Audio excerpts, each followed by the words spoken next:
National conference के सदर doctor Farooq Abdullah का कहना है कि तकसीम करने वाली सियासत मणिपुर में तशद्दुद के लिए जिम्मेदार है। डॉक्टर फारूक अब्दुल्ला का कहना है कि वज़ीर आज़म ने भी इस मामले पर कड़ी तनकीद की है। उन्होंने इस मामले पर पार्लियामेंट में बहस का मुतालबा किया। Manipur is tragedy for all of us. हर एक शख्स जो हिंदुस्तानी है उसके लिए ये कयामत का मामला है। ये हालत है कि एक ही लोग किस तरह ये कर रहे हैं और ये नफरतें कैसे बढ़ाई जा रही हैं कुर्सी के लिए। मुझे अफसोस है उस कुर्सी को लानत जिसमें हम इंसानों को बांटें जबकि वो एक है, वो सबका है। किस शक्ल से आप उसको देखना चाहते हैं वो आप तक है। आप उसको मंदिर में देखना चाहते हैं, आप उसको मस्जिद में देखना चाहते हैं, गुरुद्वारा वही है। और उसके बाद भी हम लोगों को बांटा जा रहा है। मुझे बात करने की जरूरत नहीं है। आज दुनिया इसके बारे में बात कर रही है। उनने इसका जवाब दिया है। उनने भी इसके बारे में बहुत ज़बरदस्त अल्फाज इस्तेमाल किए हैं, मगर उनको ये पार्लियामेंट में कहना चाहिए। पार्लियामेंट में कहने के बाद उन्हें हमें भी सुनना चाहिए। उम्मीद करेंगे कि हमें मौका देंगे वो पार्लियामेंट में इसमें बात करना। हमने किसी की तनकीद नहीं करनी है, मगर अपने दिल के हालात उनके सामने पेश करने हैं। मरकजी वजीर जितेंद्र सिंह ने जम्मू के India institute of integrative medicine के छठा फार्म का मुआयना किया। यहां council of scientific and industrial research का कैनबिस कल्टीवेशन फील्ड वाक़ है। जितेंद्र सिंह ने इंस्टीट्यूट में भांग की काश्त के तरीक़ों और भांग के पौधों पर होने वाली तहकीक की काम के बारे में मालूमात हासिल की। जितेंद्र सिंह ने कहा कि भांग की तहकीक का यह मरकज़ पूरे भारत में अपनी नौइयत का पहला इदारा है। उनका कहना था कि पीएम मोदी इस प्रोजेक्ट में शख्सी दिलचस्पी ले रहे हैं। इसी दौरान जितेंद्र सिंह ने कहा कि मणिपुर के अफसोसनाक वाक़े को लेकर अपोजिशन सियासत करने की कोशिश कर रही है। उनका ताहम कहना था कि अपोजिशन का नया इत्तेहाद हुकूमत के लिए कोई नया चैलेंज नहीं खड़ा कर सकता। जितेंद्र सिंह ने पुलवामा हमले पर शुकूक शुबात का इजहार करने पर ममता बनर्जी को निशाना बनाया और कहा कि ऐसी जबानबाजी से बयानबाजी से सिक्योरिटी फोर्सेस के हौसले वाकई पस्त हो जाते हैं। Opposition is trying to find politicking out of it. I think it is for all of us to rise above this, because it is certainly, as Prime Minister said, this is something the entire nation should feel concerned about. And if we try to draw politics out of it, that means somewhere we are actually losing that sense of proportion which we should have exercised. जब प्रधानमंत्री ने जो कहा है, मुझे लगता है उसके बाद कुछ उस बात में जोड़ने का कोई औचित्य नहीं है।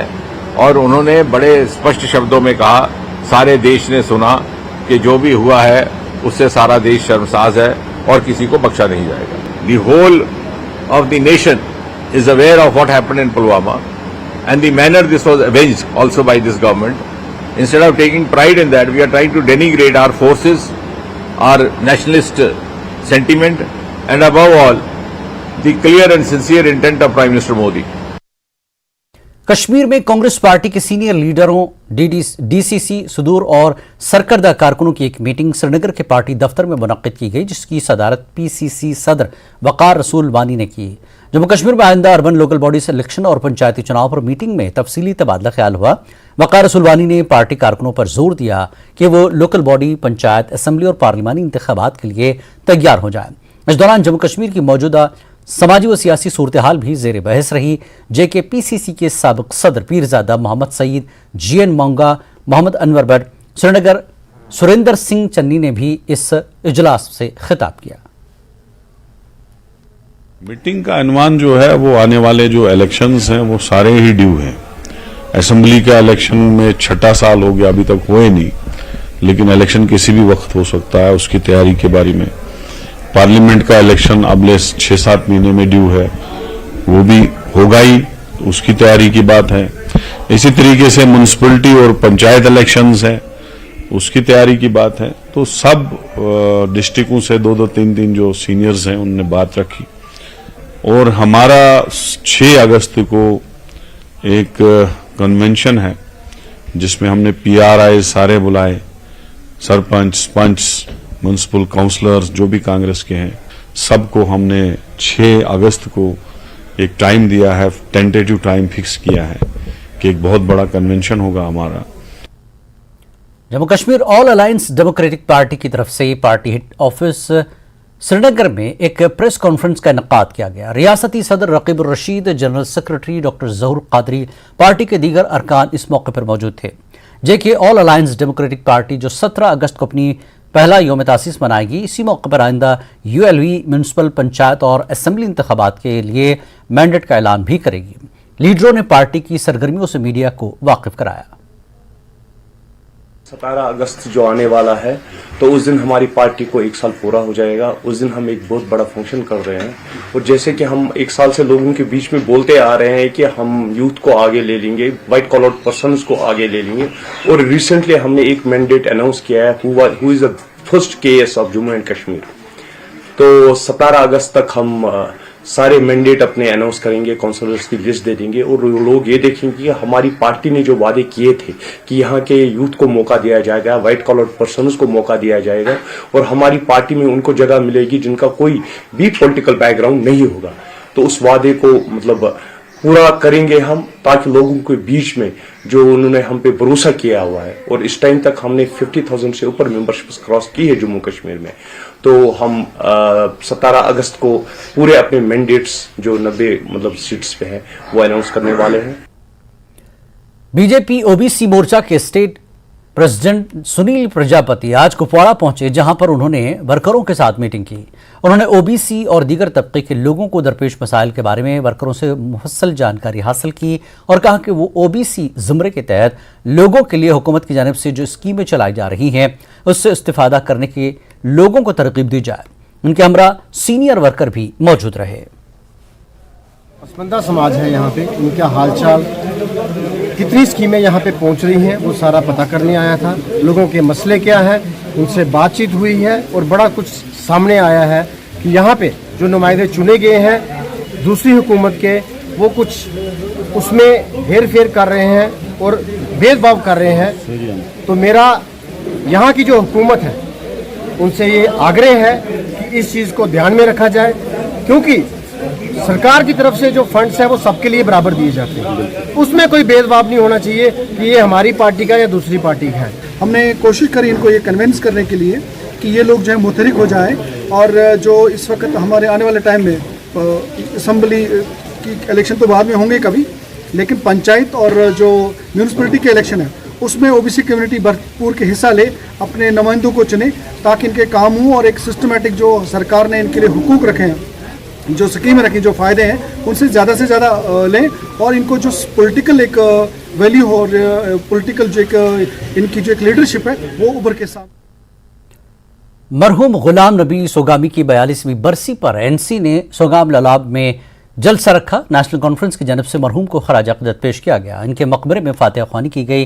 नेशनल कॉन्फ्रेंस के सूबाई सदर नासिर असलम वानी की सरबराही में जिला सदर NC कैसर, जमशेद लोन, मीर सैफुल्लाह और जावेद डार के अलावा दीगर लीडर फातिहा ख्वानी में शामिल रहे और गुलबारी के बाद उनकी याद में गिरहटी कुपवाड़ा में पार्टी कन्वेंशन मुनक्किद किया गया, जिसमें मरहूम गुलाम नबी सोगामी की जिंदगी पर रोशनी डाली गई और उन्हें शानदार अल्फाज में खराज अक़ीदत पेश किया गया।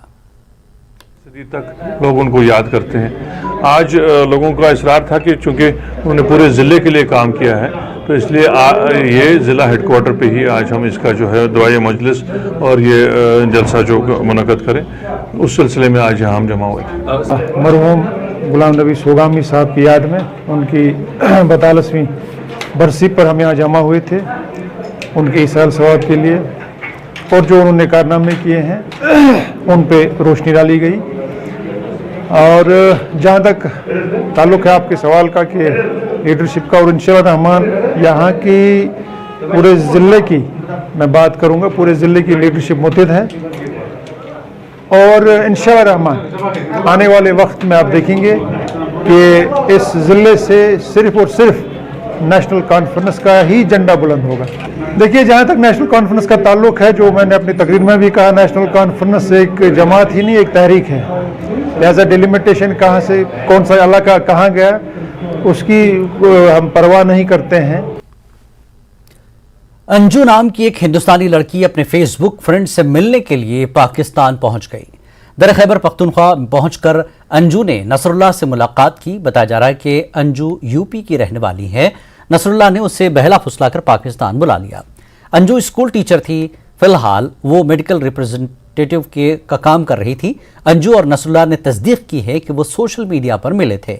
सीमा हैदर की पबजी फ्रेंड से मुलाकात के बाद यह नया एपिसोड सामने आया है।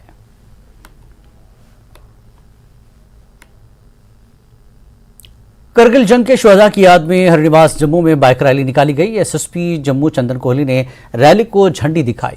इस मौके पर आला ओहदेदार भी मौजूद थे। करगिल के शुहदा की कुर्बानी को याद किया गया और उन्हें खराज अक़ीदत पेश किया गया। कारगिल वार हीरोज को अपनी ट्रिब्यूट देने के मकसद से आज जम्मू से एक बाइक रैली निकाली गई है, जिसको फ्लैग ऑफ किया गया है एसएसपी सीआईडी संजय प्रसाद साहब से। संजय जी, जिस तरह से यूथ अब इन्वॉल्व हो रहा है और सोशल काज के लिए आगे आ रहा है, आपको कितना अच्छा लगता है? ये काफ़ी अच्छा लगता है। जैसे यूथ जो है, हम बोलते हैं youth is always the backbone of the country. Youth को ही कल को आगे जैसे यूथ की सोच होगी, जैसे उनका तरीका होगा, उसी से अपनी कंट्री को हम देखते हैं कि वो प्रोग्रेसिव होगी। तो ये एक अच्छी सोच है। ये हेल्थ के पॉइंट ऑफ व्यू से भी अच्छा है और नेशनलिस्ट पॉइंट ऑफ व्यू से भी अच्छा है कि एक रैली लेके यहाँ से जा रहे हैं, बाइक रैली लेके जा रहे हैं और एक कारगिल जो हम जानते हैं कि वहाँ हमारा शहीदी दिवस है, वहाँ पे वहाँ तक जा रहे हैं। तो एक यूथ के लिए ये सोच है कि यूथ को हार्ड वर्किंग बनना है, नेशनलिस्ट बनना है और अपनी कंट्री के प्रोग्रेशन में कंट्रीब्यूट करना है। देख सकते हैं इसमें नौजवान जो बाइकर्स हैं वो इस रैली में हिस्सा ले रहे हैं और एक मैसेज दे रहे हैं कि जो हमारे सही रियल हीरोज हैं, जो जिन्होंने कारगिल में अपनी जान गंवा दी सिर्फ देश की खातिर, देश को बचाने के लिए, उनको अपनी ट्रिब्यूट देने के मकसद से ये लोग जम्मू से निकले हैं कारगिल के लिए। और ये कारगिल जिस दिन शहीदी दिवस है, मार्टर्स डे है, उस दिन कारगिल पहुंचेंगे और अपनी ट्रिब्यूट देंगे। बस दिल में याद है और उन्होंने जो हमारे देश के लिए जो बलिदान दिया उसको पूरे याद करेगा पूरा भारत। इनसे बात करेंगे, कैसे याद करते हैं कुर्बानी को और ये बाइक रैली के माध्यम से क्या मैसेज दें? बिल्कुल सही है कि हम चाहते हैं कि जो आगे आने वाली नई जनरेशन्स है वो इस चीज़ को याद करे कि हमारी यहाँ पर जो नेशनल इंटीग्रिटी है, सॉवरेंटी है और पीस एंड ट्रैंक्विलिटी है, इसको बचाने के लिए हमारे शहीदों ने बड़ी कुर्बानियाँ दी है, हमारे फौजियों ने कुर्बानियाँ दी है। और ये जो आज़ादी आज हमें मिली है वो सिर्फ ऐसे नहीं मिली है, उसके पीछे बड़ा हमारे जवान, वीर जवानों का खून बहा है। उस खून को आज, उन वीर जवानों को आज हम श्रद्धांजलि पेश करेंगे, तो उनका शुक्रिया करेंगे, उनकी फैमिलीज को शुक्रिया करेंगे। अभी हम निकल रहे हैं, उनके लिए जय हिंद, जय भारत। देखिए, जो वो सेक्रीफाइस कर रहे हैं, हम बस ये मैसेज देना चाहते हैं कि लोग उन्हें भूले नहीं है। में बहुत एक तरह से उनके लिए मैसेज ये है कि आप देश की रक्षा में लगे रहें, हम आपके साथ हैं। और जब तक जम्मू की जो जितना यूथ है, जब पूरा देश, समूचा देश जो है वो अपने जवानों के साथ खड़ा हुआ है, इस बात का यकीन दिलाने के लिए आज बाइकर्स, ये नौजवान बाइकर्स जम्मू से निकले हैं। कैमरामैन आशु के साथ राजेंद्र वैद, न्यूज़ 18 जम्मू।